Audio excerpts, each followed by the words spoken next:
Good afternoon, Who That Nation. Welcome to the WDN Chatline podcast. This is the host CB, and I hope you guys are having a wonderful Sunday afternoon, getting ready for these plethora of NBA matchups. For the ones that's NBA fans, I know you guys are excited to see some NBA action tonight.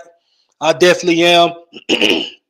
Excuse me for these allergies, man. These allergies messing with me, but anyway, I'm excited for the NBA action. But first, of course, I got to address my New Orleans Saints. Um, Shout out to everybody that's tuned in. The chat hadn't started booming yet.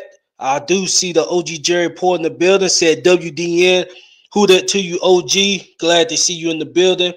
And I hit up y'all's comments as y'all start coming in. But basically, tonight's show is going to consist of me recapping all of our 2025 Saints draft picks. As you guys can see in the as you guys can see in the background, excuse me, that's the list of all of our draft picks from the NFL draft. Far as the grade and all of that, I mean, I guess I will get into that. But one thing about the NFL draft is that, as you guys know, nobody knows what that person's going to do until they hit the field. Unless it's like rare talent. You go to like an Andrew Luck, you know this guy was going to have some type of impact in the league, NFL ready off gate. Abdul Carter, he's NFL ready off gate. Travis Hunter, NFL ready off gate. He's going to have those guys are going to have some form of impact. So if it's not guys like that, Patrick Mahomes, NFL ready. I know he was his draft stock started rising as draft time came around. But the reason I just put that out there, man, is because we can go on here, or I can come on here and say, "Oh, the Saints got an F draft." We don't know. We don't know yet, but I will give a grade according to what was presented, from their college career. Because that's all we can base it off of is their college career. The end of the day, these guys got to step on the field and perform. That's what it comes down to. But I see more people in the chat. Then I'm gonna give a rundown on how the show is gonna go tonight. See my guy Hurricane Mike in the building said, "Who that? Who that to you, fam?" I was about to say Hurricane Chris. But shout out to you, Hurricane Mike. Shout out to my guy Kyle the Great 84 said, "Brother CB and family, who that to you, fam? Welcome." So basically, how the show is gonna go tonight, I'm going to I've already hit on Banks, and I would do another show just exactly for him. Once again, I want to apologize to Banks for me, and I said it on when I recapped the pick at the beginning. But as time goes on, you start watching film, and your confidence in the player starts getting better and better and better. As I did with a lot of these Saints picks. But I know specifically with Banks, I was expecting us to go a different route, so I kind of didn't really give his just due. But shout out to Eric Banks. I have a segment just for him, and I've already done a little recap on Eric. Well, I'm saying Eric Banks, Kelvin Banks, but I get more into depth as time goes on. We still got an off season to go. Jerry said, "CB, these fools got the Saints dead last in the power ranking. To see stuff like that, I ain't gonna. I won't entertain what ESPN or whoever said about the power rankings. We just gotta wait and see. We gotta wait and see. How these guys plays out. That's motivation. OG, don't trip on that. Bit facts, fam. Bit facts. One thing I do like about what the Saints did, they stayed put. They stayed put, and if I'm not mistaken, they didn't get one undrafted free agent. Not to this point. They usually right after the seventh round end, they call up a few undrafted guys. I don't think they done that because we kept all nine picks. We didn't trade up, trade down. Um, we got all nine picks. So Kellen Moore got nine picks that he wants to work with. So I can't do nothing but respect that. But minus Kelvin Banks, I'm going to start with Tyler Show. Now what I did with every pick, of course, like the Tyler Show or the Devin there, guys like that, I know a little bit more with those guys, but it's going to be some of those guys, that I'm just saying what Draft Scouts is saying. So I'm not about to act like I'm no expert genius and I saw these guys play 1,000 college football plays. I'm not gonna put on that front. So I'm gonna go ahead and get started, man. In the second round, excuse me, at Pitt 40, we selected Tyler Shote. Tyler Shote, um, quarterback out of Louisville. Excuse me, hold on one second. Give me 1 second, 1 second, 1 second. Come on, come on. Trying to. Mm, it still ain't. Here we go. Okay. Bam. Okay, we got Tyler Show, QB out of Louisville. Now, a lot of talk comes with this pick, especially for me. Um, at Pitt 9, I thought if we wasn't going to go DN or defensive line or all those positions, if QB was the position we wanted, I thought we was going to go Jackson Dart or Shador Sanders. More of Jackson Dart. We didn't go that route. Pitt 40 came and we left Shador on the board once again. Not going to get into why Shador was left on the board or opinions about all of that. You guys pretty much know the opinion. Um, but I ain't gonna get into that because Shador Sanders not a saint. But Tyler Show, I'm gonna read what I have right here from NFL.com, and then I'm gonna get my own personal thoughts on the pick. This pick I consider the reach pick. So the standouts, and this is from NFL.com. He has a heck of an arm. As you guys done seen some highlight films and stuff like that, his arm stands out. The guy can sling the football, so that's a plus. He's accurate and confident when protected. When protected, the guy is very accurate and confident as a QB. So that's a key point. When protected. Some concerns, he got durability issues. We know about the durability issues. His age, yes, his age. The guy's gonna be 26, like week 3 of the NFL season. Absolutely. Gunslinger arm can cause poor decision making with pressure. So what I did, I went and looked at some film, and what I looked at is it's a clip. Shout out to whoever posted that. It showed all of his interceptions, and then after that, I watched just film in general, not the highlights, because the highlights anybody's gonna look good on the highlights. I just watched the actual games, the offensive plays. So what I seen from Tyler Show from the pressure standpoint, he's going to need a lot of he's going to need to get protected until he can make better decisions um, with pressure. Now, with me, the guy has a big 6'5" frame, so I don't know why he should be that. I'm not gonna say scared, but he's getting off balance like that um, to be causing turnovers or just making poor decisions with the football. Like I said, he didn't have a lot of turnovers as far as interceptions, but throwing the ball away, some incompletions, that came from a lot of pressure. Now, with that being said, if a person is actually getting pressured, would you rather the guy throw the ball out of bounds or incomplete the pass or turn the ball over? Well, obviously you want the guy to um, live another day, which would be a incomplete pass. But if one guy is causing you to just get off balance like that, I think that's something that he needs to work on.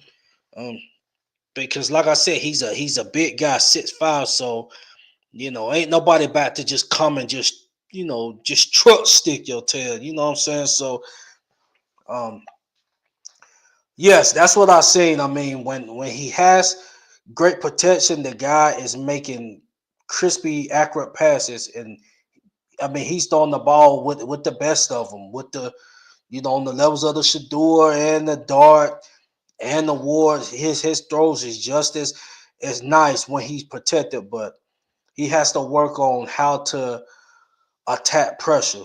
Whether that's using your feet more, I mean, because the guy he got a little set of wheels on him.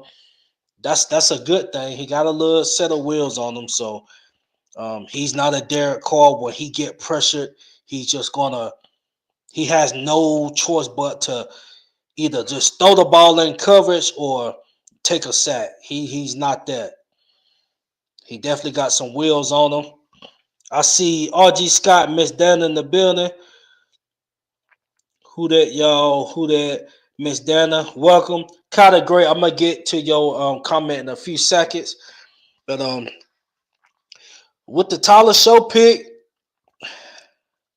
I'm gonna be honest. The things that I'm concerned about. Obviously, if Shador wasn't there, if Jackson Dart wasn't there, I wouldn't feel some slightly type of way. And it's just my honest opinion. I just think just from the college tape that Shador played better ball than Tyler Show. That's just how I feel.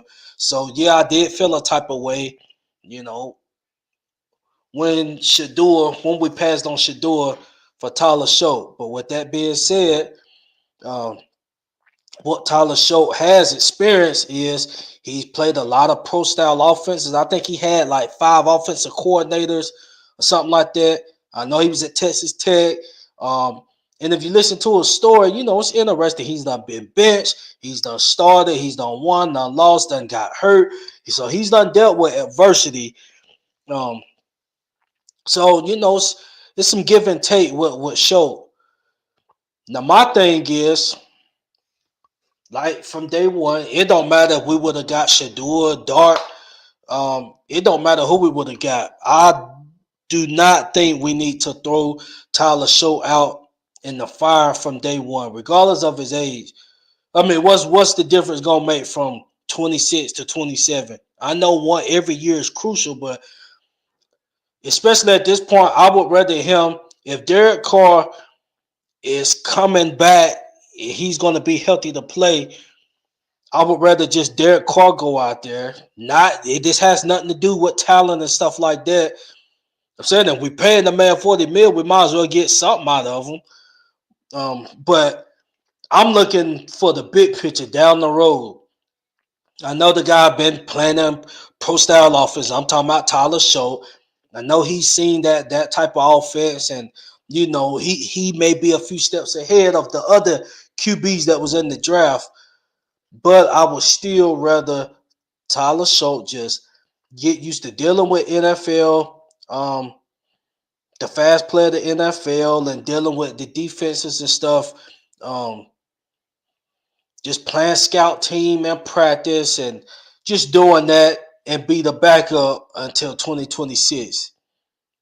And that would have been the same thing with any other QB we got. I don't think we need to just throw the guy out in the fire from day one. That's just how I feel on that. Now y'all may feel different. A lot of people is expecting him to be the day one starter. Well, I'm expecting him to be competing for a day one starter, especially if Derek Carr don't show up. But if Derek Carr shows up, the Saints will be a fool, especially you done gave a man 40 mil. You'll be a fool just to have Derek Carr just sitting on the bench unless he get beats out just mano a mano, he loses that competition. Like Show is looking better than him. But I've always, from the start of the offseason, I've always wanted a veteran quarterback to I wanted our new league quarterback, drafted quarterback, and we got it, which we did in Show, to watch a vet QB play and then take the reins whether it's later in the season or the beginning of the next season. But you have some time frame to where you're watching a vet QB on how he conduct himself and all of that. Um, just take some little nuggets. So that's how I felt on that, and hopefully that's the case. As much as I don't want Derek Carr to be our QB, I mean, obviously we're stuck with him. So if we're giving the guy 40 mil, we might as well throw him out there. That's how I feel.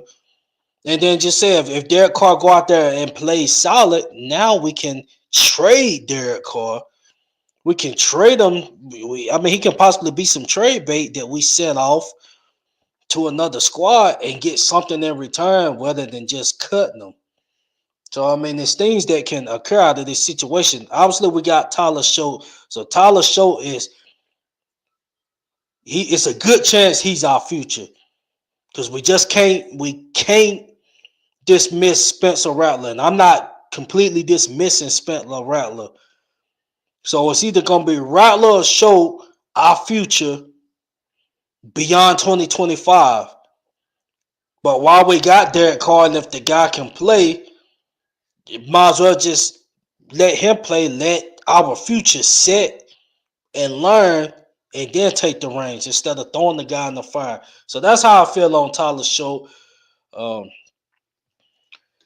I'm gonna go back to the comment section. I see some comments. Kyler Great said, "I'm riding with Tyler Show, whether he started or not. Oh boy, embrace the city." And he said he ready to fight and die for Nola. That's what I want to hear. Hey fam, absolutely. I'm with you. I'm gonna ride or die with Tyler Show. And hopefully the guy can be our franchise QB. I mean, starting at 27, yes, that is late. I mean, because I'm saying if you compare him just age wise to a Shador Cam Ward is 21. Yeah, he gonna get thrown in the fire to Tennessee, but just say if he start off he embraced the fire and he's playing solid and just growing. You got from 21, just say to 21 to 35 if he's a solid guy. That's a whole 15-year reign as QB. So not saying that we can't get 15 years out of Tyler Show. We can definitely get 10 though. 26 to 36, and then who knows how long he can go. We'll just have to see. But we can definitely get a 10-year career. If we can get 10 years out of Tyler Show, if he steps up and become our franchise QB, franchise years to me is 10 or better. So I would rather I would want to get 10 years out of Tyler Show. Hopefully that'll be the case. But I agree with you, Kyle. Yeah, I gotta roll with him. I mean, hopefully he steps in, come in, does his job, and he gets that red shirt year. Because like I said, 26, 27, man, if he like that, to me, 10 years that's long enough for us to enjoy this 10-year run with him. He's competing, winning games with us. And then when that time come in 10 years, we'll be ready for that. But if we're getting a QB and then after 2, 3 seasons, we looking for another one, that's what we don't want. And that's what I hope is not the case with Show. But we will see. Big Fat Shadur. That's Big Fat Shadur is a better QB, but it is what it is. We got the QB. We got let's ride with him. That's facts, fam. And far as the better QB, that's based off of what happened in college. And once again, once you get to the NFL, anything can happen. Because to my understanding, and I may be wrong, I don't forgot who came out in Mahomes' class, but before the draft stuff started happening, was Mahomes the number one? Was he the number one QB that they was looking at? I know he wasn't in no Heisman race or nothing like that in college. I say that. Patrick Mahomes didn't win no Heisman in college. He didn't do that. But look what he's doing in the league. So once you put that NFL uniform on, it's a whole nother beast. A whole nother beast. At the end of the day. So we can, we can base stuff off of college. But at the end of the day, the NFL, that's what matters to us as Saints fans. Okay, Miss Dana said, while fans wanted Shador, I just wanted a QB like Will Johnson with the knife pick. I feel you. And if I'm not mistaken, did Will Johnson go before Broughton or after Broughton? And I'm about to bring him up. Now that would have been a solid if we would have got Will Johnson. We could have got Will Johnson in the second. He failed. But I'm trying to think if he failed before we got Broughton or not. But anyway, moving on to the next guy. We got Vernon Broughton, defensive tackle out of Texas. To me, this is considered a reach as well. Um, but to reach what Tyler showed, we're in a position where he can set 1 year or at least set half a year and compete. And if we come out and compete in training camp, then it's his. We good. But Vernon Broughton is considered a reach for me. Defensive tackle out of Texas. Standouts. Quick first step movement off the ball. Solid tackler. Solid rusher. So that's his standouts. His concerns is the lack of upper body strength to shed blocks in the run game. Well, we're going to be in a 3-4 system. And I'm just saying if the guy is going to be starting. To me, I'm not confident with Nathan Shepard. Not Nathan Shepard. With Kalen Saunders being our nose tackle in the 3-4. I'm not confident with that. So if that's the case, or if Kalen Saunders don't perform, and just say this guy is our starter at the nose tackle. If he come in and show out, he definitely got to work on his upper body strength because he got to be able to hold them double teams and stuff. And then the 3-4, you definitely gonna have a lot of center and guard double team. Whether the guard chipping off and going to a linebacker, it doesn't matter. It's going to be a double team at some point. So Broughton, we picking him this high in the draft because this is not a late round. This is a mid round draft. So if we getting him this high in the draft, this guy he definitely gonna have to be a factor in the run game. So he gonna have to get his weight up in the weight room. I don't know his upper body strength like that, but getting stronger, that's nothing. It's really not a ceiling for that. So this is something that a guy can get better at. This guy, I'm pretty sure he's in this. What? He's not over 25, so I don't think strength wise he done maxed out yet. So he still got some time to get stronger, get in the weight room. If you got a quick first step movement, that was one of your bread and butter. That's a plus if you can finish. You can have that first step on somebody, but if they grabbing you and then you finish, you can't control yourself. You getting outworked. That's gonna be an issue. Excuse me. So it's some things he gonna have to work on. And like I said, honestly, I didn't hear too much about this guy. Um, in the draft process. I didn't hear too much. I'm talking about, from scouts and GMs and stuff like that. So hopefully this guy comes in, the D tackle position, specifically nose tackle. That spot to me is open. You see, we brought in I don't know how to say his name, Gotchot or God or however you say his name from the Patriots. You see, we brought him to the building, so and this was one of the first moves Kellen Moore did. So if that's the case, then Kellen Moore knows that the nose tackle is the spot that needs some competition at and may the best man get that position. And I don't think Kalen Saunders should be handed that. So that defensive tackle is going to be up for grabs. He come in, show out. Um, Go ahead, win that spot, man. Divine Godchild. There we go. I know I said that right, but you guys know I'm talking about the defensive tackle from the Patriots.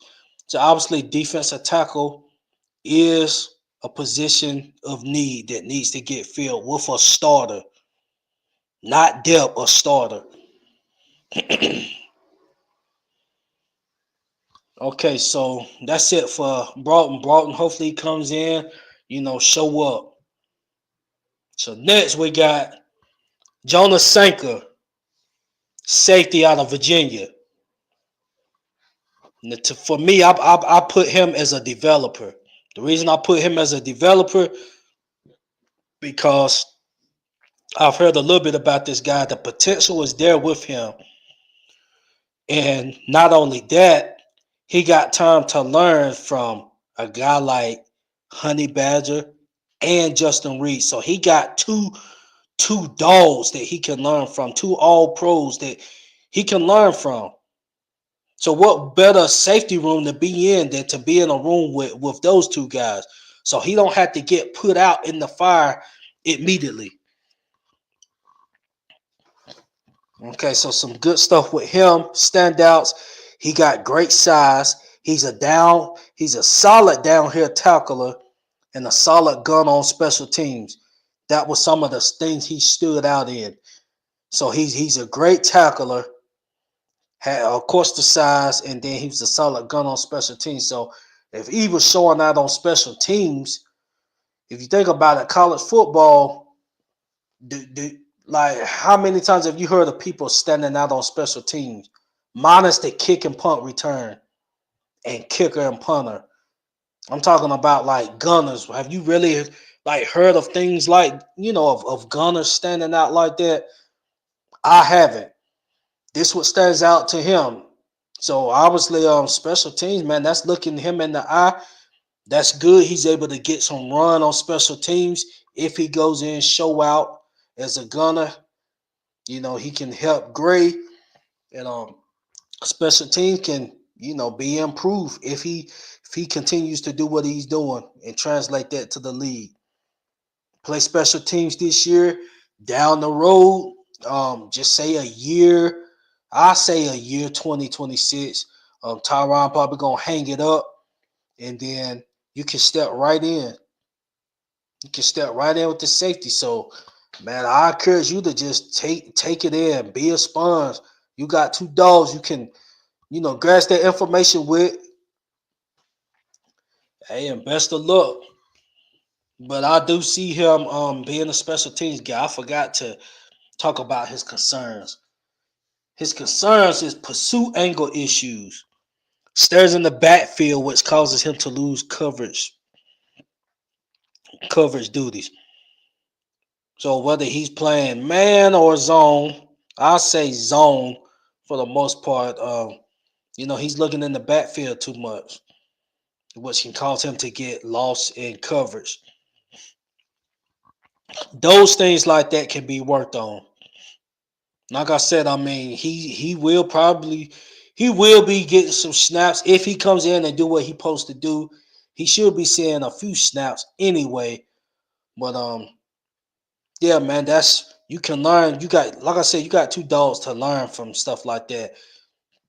Tyron is not having that issue stirring in the backfield or Justin Reed. They not having those kind of problems. So you can learn from those guys, man. Once again, shout out to you. Okay. So next we have Danny Strutman. I label him as a mid-round gem, and he was also a fan favorite. While he was at Oklahoma, the guy was an energetic guy, fan favorite. To be honest, I didn't learn about him until he got drafted.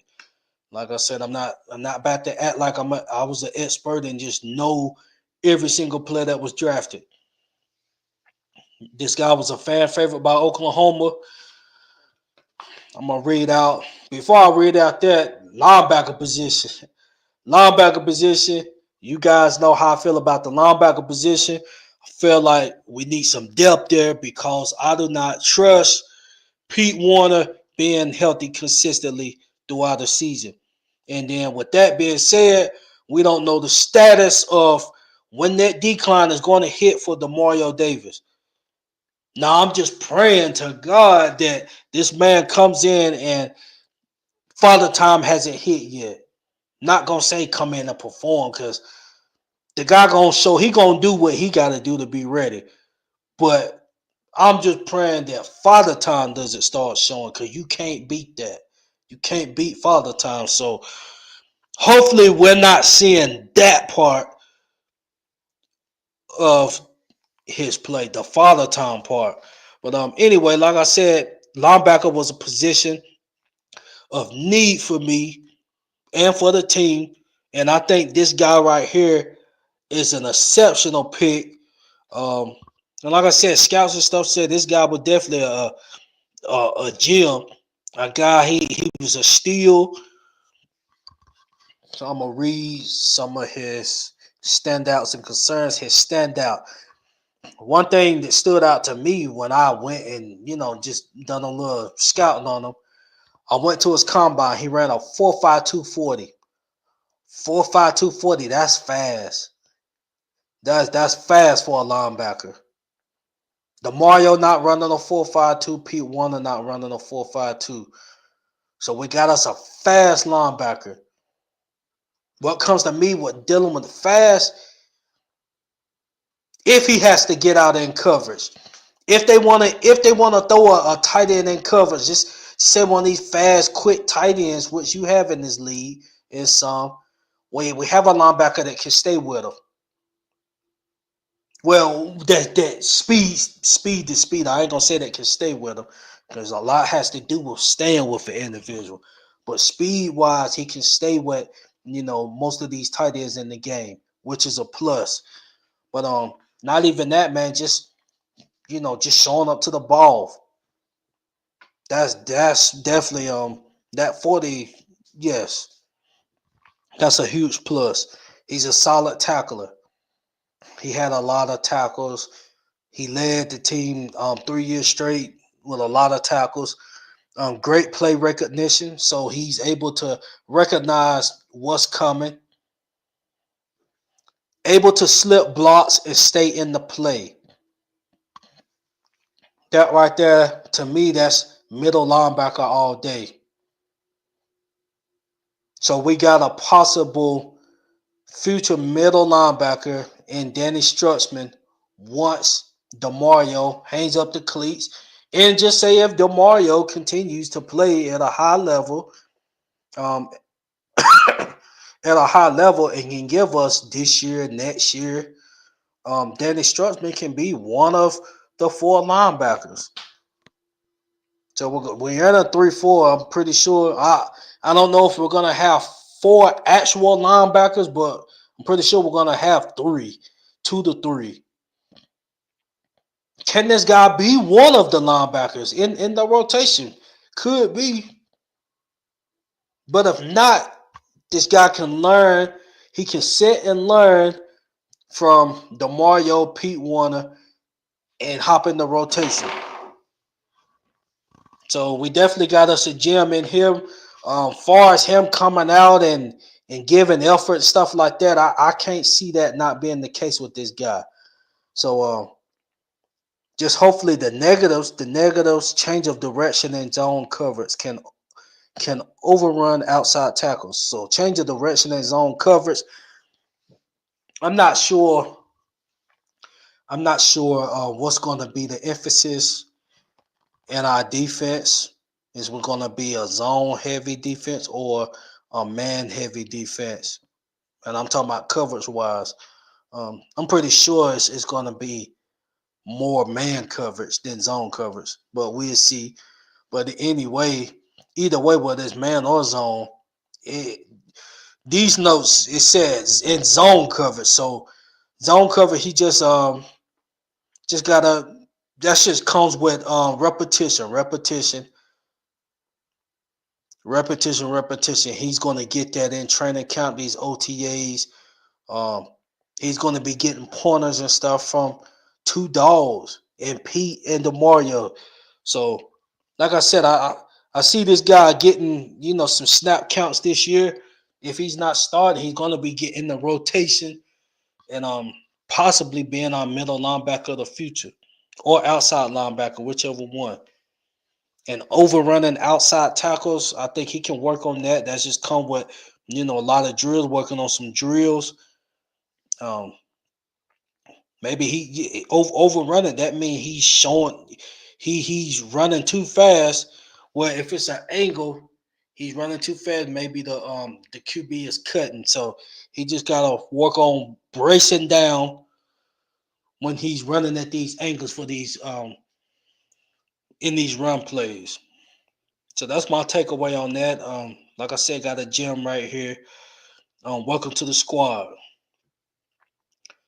Okay, next we got Quincy Riley, cornerback out of Louisville.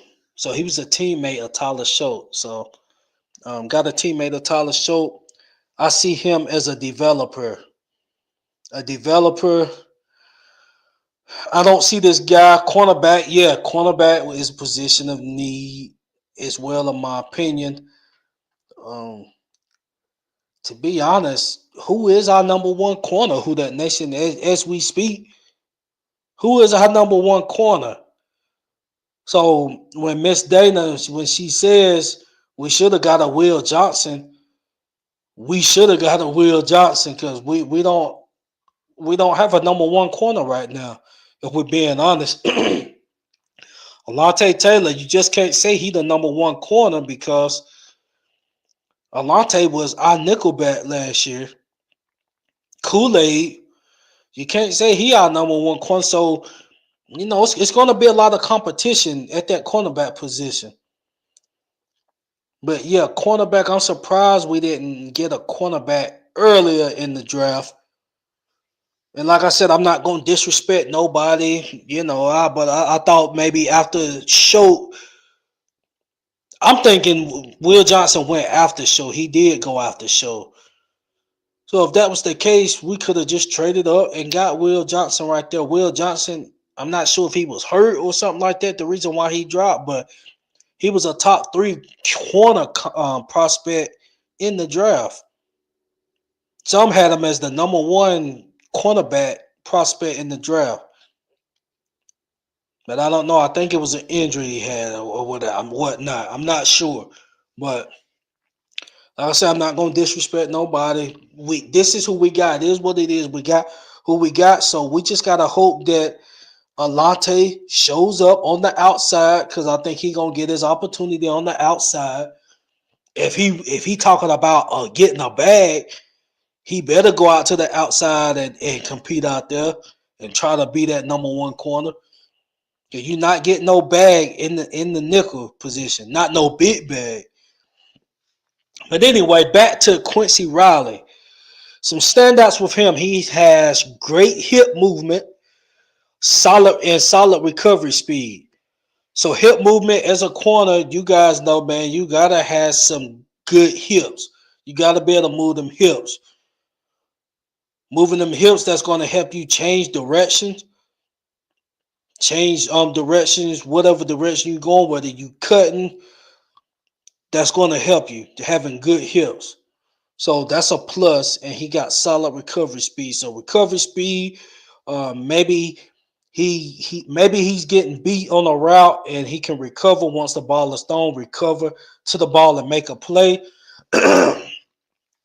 But on the downside of that, when you dealing with these elite QBs, especially when you dealing, just say in a NFL QBs in general, that recovery speed, that's only here or there. You can't always rely on recovery speed. You can rely on it in college because college, a lot of the QBs is not like that. So you can rely on your recovery speed if you're getting beat. But in the league, 90% of the time, you can't rely on that recovery speed all the time. Because even the Sarge QB gonna eat that up. If they see if you get beat on the route and just say you 5 yards off, it's over. They gonna put it on the money. So that's something that he can work on. A lot of I seen some guys saying maybe he could play in the nickel. We'll see. I don't know. Some concerns: lack of strength shows in the press and on top of routes, passive coverage, diving at ankles against the run. That's a lot he got to work on. Because number one, who that nation? We tired of seeing our DBs diving at ankles. Our defense used to be diving at ankles a couple years ago, and when our defense started going on the decline, we was ankle tackling, and that's why these running backs were breaking tackles and getting big gains. So we're pretty much tired of seeing ankle tackling defenders. So this guy gonna have to get gritty and grimy and start hitting up at the waist like you supposed to do. So he going to get gritty and grimy. Said lack of strength shows in the pressing on top of routes. So what stands out to me on that, your upper body strength ain't where it needs to be. So you're going to have to get in that weight room. You're going to have to get your weight up.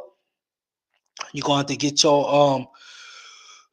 to get your forearm strength up because when you're dealing with press, yeah, your bench press is important, but also your power clean strength because you're dealing with your forearms. You got to be able to fight off the defender when he trying to jam you up. That first 5 yards, he can do whatever he want to you, except hold you or you know besides causing a penalty. But I'm saying if a guy can just jam you at the line of scrimmage and you dead the rest of the play, what good is you gonna be? But like I said, that was in college, so on the next level, you really got to get that weight up. So you're gonna have time to get your weight up. Um, yeah, so that passive coverage. I don't know what the scout meant by that passive coverage. Um, but anyway, you need to get your weight up in the weight room. Get your weight up so when you're getting pressed, when the defense is playing press, and especially if they're talking about you playing in the nickel spot, you need to be jamming a lot of these receivers at the line. That's important, especially these little quick slot receivers. We need that. So hopefully you get your mind right, man, and come in ready to eat.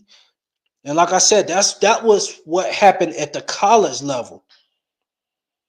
And then to my knowledge, I was reading more on you. You took a decline in your play from the 2023 film. So the 2023 film was actually better than the film you put on tape this past season. So that was a decline. You're gonna have to get your mind right, man. Like I said, it's fair game for every draft pick, whether you the first draft pick or the 255th draft pick. It's fair game for everybody. If you're on that NFL roster and you come in the training camp, it's fair game. It's fair game. So welcome to the squad, man. Looking to see you work because cornerback is a position that glares out when we're talking about position of need. That glares out. We don't have a number one corner that we can look at and be like, okay, he our number one corner. You just honestly, we can't say that with Alante, man. We can't say that with Alante Taylor just yet. Okay, now moving on. Devontae Neal. Well, I say Devontae Neal. Devin Neal. Excuse me, y'all. Devin Neal. Devin Neal, he was a guy, I'm going to be honest, I didn't pay attention to until they played Colorado. Once they played Colorado, and I seen how that guy was eating, he and his running style, I was like, man, is this guy in the Heisman? So I started paying more attention to Devin Neal, and I saw a couple more games after the Colorado game just to see how he was eating. Honestly, I'm not shocked that no, I'm shocked that he's not that his draft stock was this low in the draft, to be honest. I don't know if they was going off of the competition, and I'm not going to say that because Shador was in the same conference. They's in the Big 12, so can't say competition. The competition was solid, but yeah, man, this guy definitely to me is a steal. I consider this a steal, a late round gem. To be a 6th round pick, I think this is a steal for the Saints. Running back position was definitely a position that we needed to address.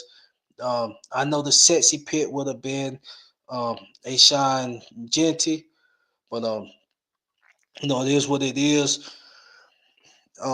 But we got us a possible running back here, and I believe this guy is going to be an exceptional backup, an exceptional complement to Kamar.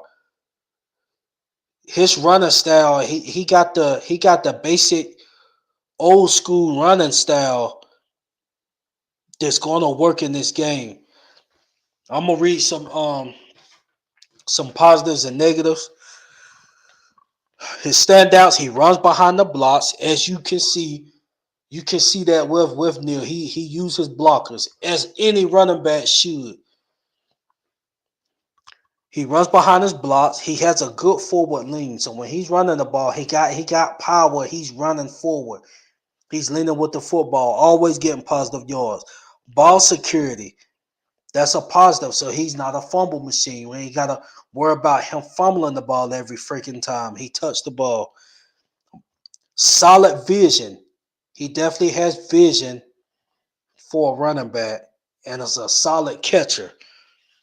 He's a solid catcher. So, little dump passes and stuff like that, screen passes, he's solid at that as well. But once again, I'm shocked that he was a 6th round pick. The running back room, the ones that went ahead of him, ooh, I'm not gonna get too much into that, but to me, after Genty, and then you had the Ohio State boys. You had the both Ohio State boys, and then who else? Who else went up there early? I'm not sure when Jordan James went, but like I said, man, the North Carolina Hampton he went, but like I said, man, this guy wasn't too far off from them guys, and I'm keeping it all the way 100. That's why I said I'm shocked. I don't know if he had no trouble history or whatever he had, but I'm shocked he dropped to the 6th round. But anyway, he's with us, and that's a positive. So he has the chance. Can he be our future franchise running back? We will see. Now the negatives about him, he don't have breakaway speed.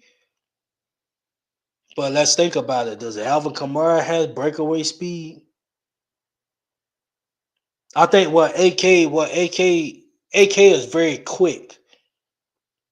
He's very quick and agile, so he's able to get past a defender before they pick up the speed. So that's why when you look at people's 40-yard dashes, and you guys done heard it, you really can't just put everything into a 40-yard dash because you got to think about shuttle times. Shuttle times, especially like as a DB, you're gonna be cutting a lot of the times. As a running back, you're gonna be cutting a lot of the times. So it's just more than a 40-yard dash. Excuse me. Really, the 40-yard dash really show like out in space. That's really when the 40-yard dash shows its face. But going between the tackles and stuff like that, that's cone drills and shuttle time. That's what that stuff is. The cuts, quickness. So this guy, yes, he ran a four. What did he run a four? He ran a 4.5. I think he ran a 4.5 340 or something like that. 4.5 3.454 something around. No, he ran a 4.56. He ran a 4.56 40. But it doesn't. He's quick. The guy's quick. And he has hell of a vision. And this is something that I witnessed myself beyond that Colorado game. So this is somebody that I watched in college. Kind of great said Neil was a steal, real talk. Yes, fam, he was definitely a steal. Definitely a steal. So the running back room, Kendre Miller, I done lost hope in Kendre Miller. And it's mostly just due to his injury. So I'm not expecting Kendre Miller to come in and do, even if Kendre Miller come in and have an exceptional count, show me you can stay healthy. Show me you can stay healthy, Kendre. But I'm looking forward to Devin Neal being the backup. That's just how I feel right now, unless you prove otherwise.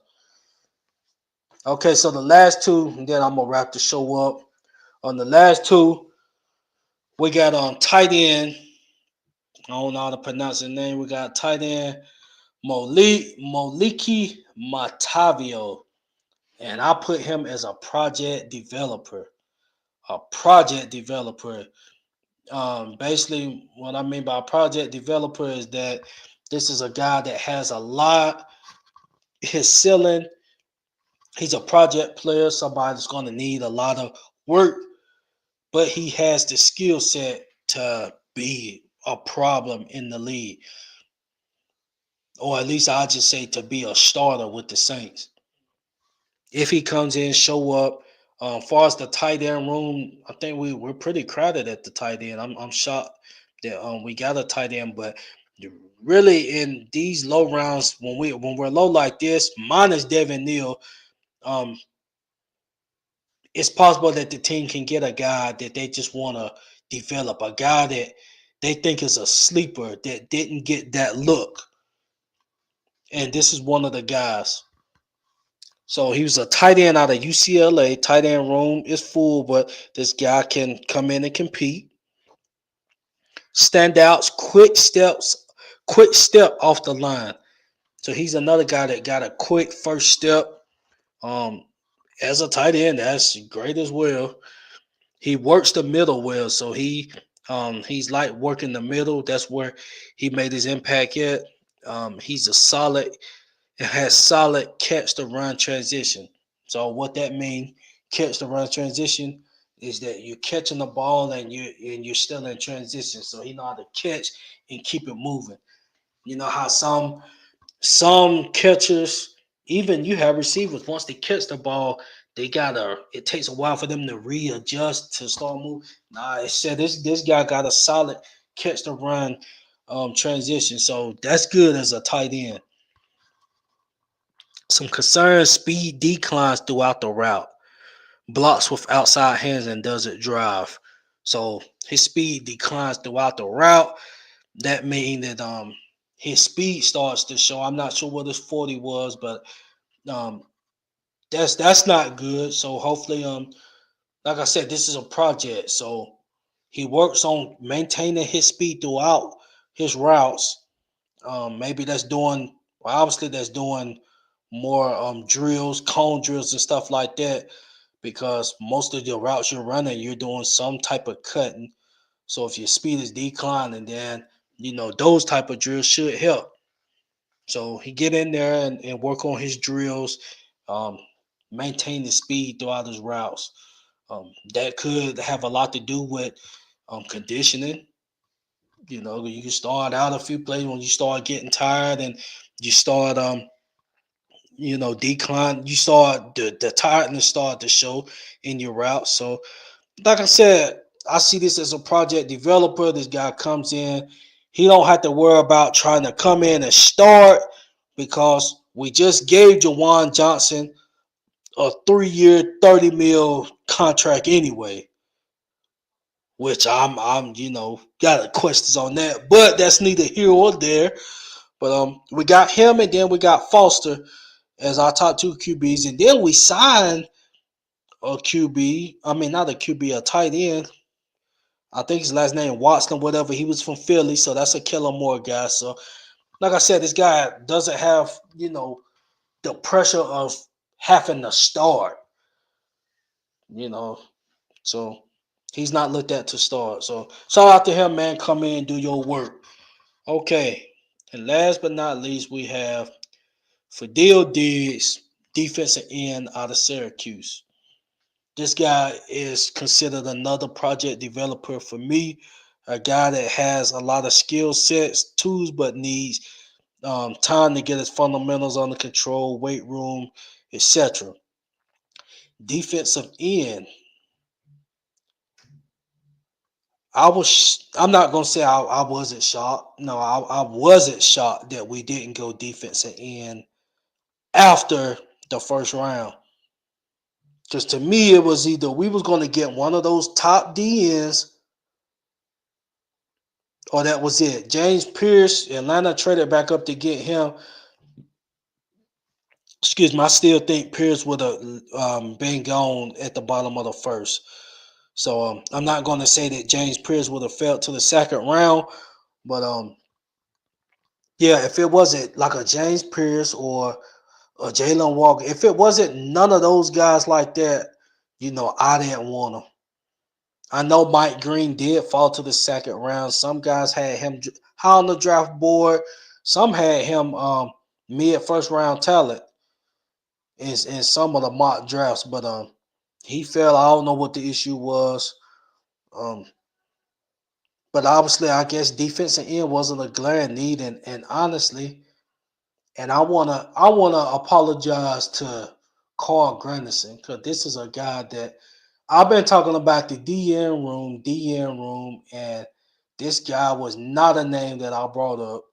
So apologies to Carl Granderson. I don't know why I forgot this man was on our club. Um, did we see the Carl Granderson that we seen from 2 years ago? Did we see that type of play last season? No. Last season, I did. That was the season that I was expecting Carl Granderson to. You was either gonna be the. You was either gonna be number one or 1A or 1B, 1A and B with Chase Young. But with that being said, you still the talent is there. You shown us the talent. Um, one of y'all gonna have to be a double, if not both of y'all. Y'all gonna have to rush that quarterback, man. Y'all gonna have to make some impacts on the outside, man. And that's facts. You gotta make some impacts on the outside.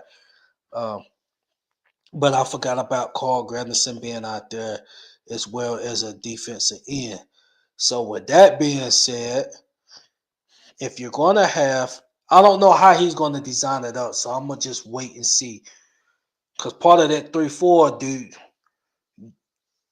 can you have a Chase Young being one of the outside linebackers? Do you have Carl Granderson being one of the outside linebackers? Um, I don't know. I don't know how you do that. Cause you're gonna need some guys to cover, but we'll see. We'll see. But as a starting position, I see those guys as the end, and maybe we have Brian Brzee as the nose tackle. I'm fine with that. Brian Brzee gonna be the nose tackle. I'm fine with that. But I just thought they was gonna, ask him to go to the outside. But that was before Chase Young got re-signed, and then Carl Granderson there. I don't know how I forgot about Carl Granderson um, being there. So it's most likely looking like it's gonna be our DNs, Carl Granderson and Chase, and you have Brzee in the middle. I'm okay with that. He's a defensive tackle anyway. He's a three technique.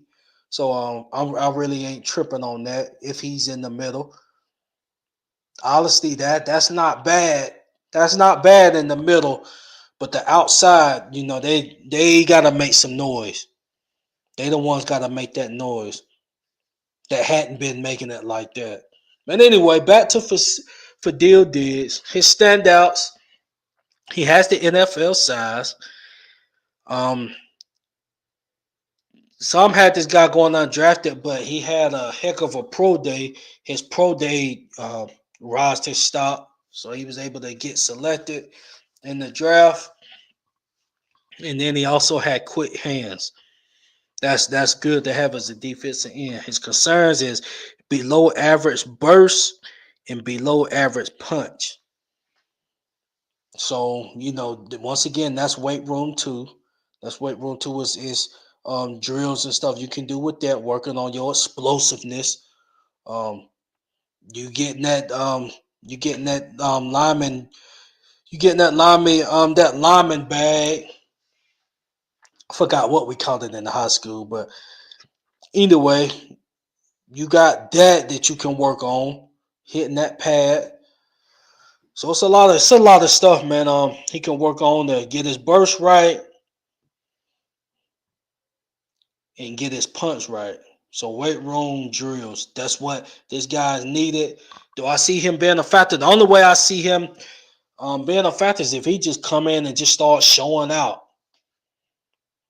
But as far as the expectation, I'm not expecting him to be in the rotation. The only way, guys this low is going to have an impact is if they just come in and make an impact.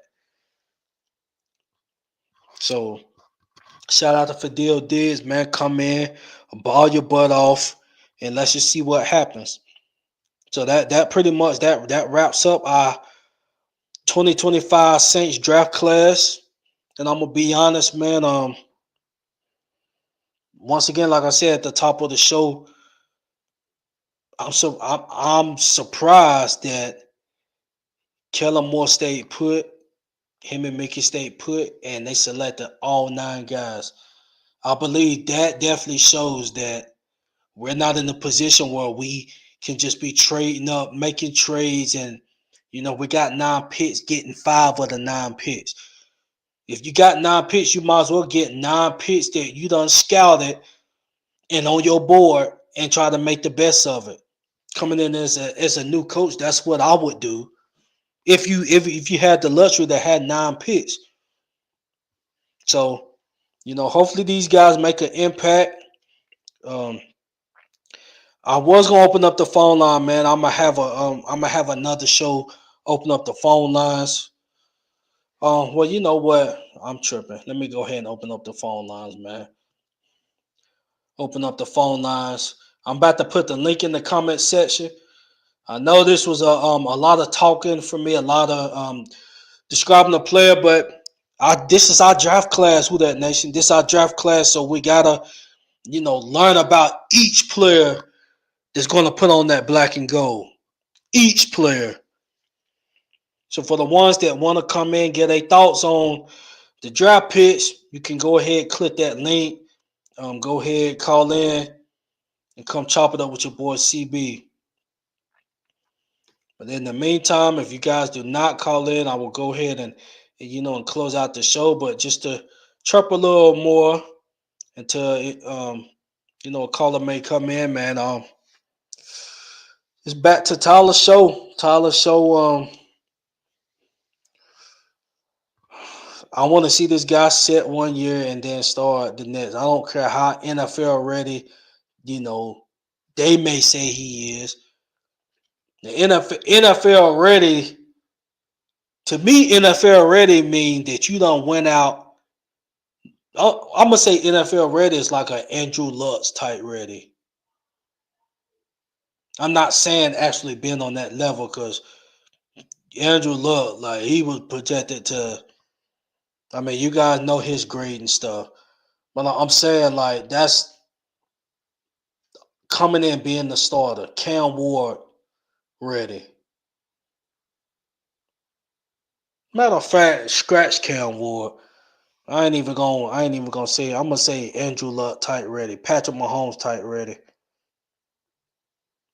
Cause like I said, I'm gonna be honest, I had Shadua higher than Cam Ward anyway. But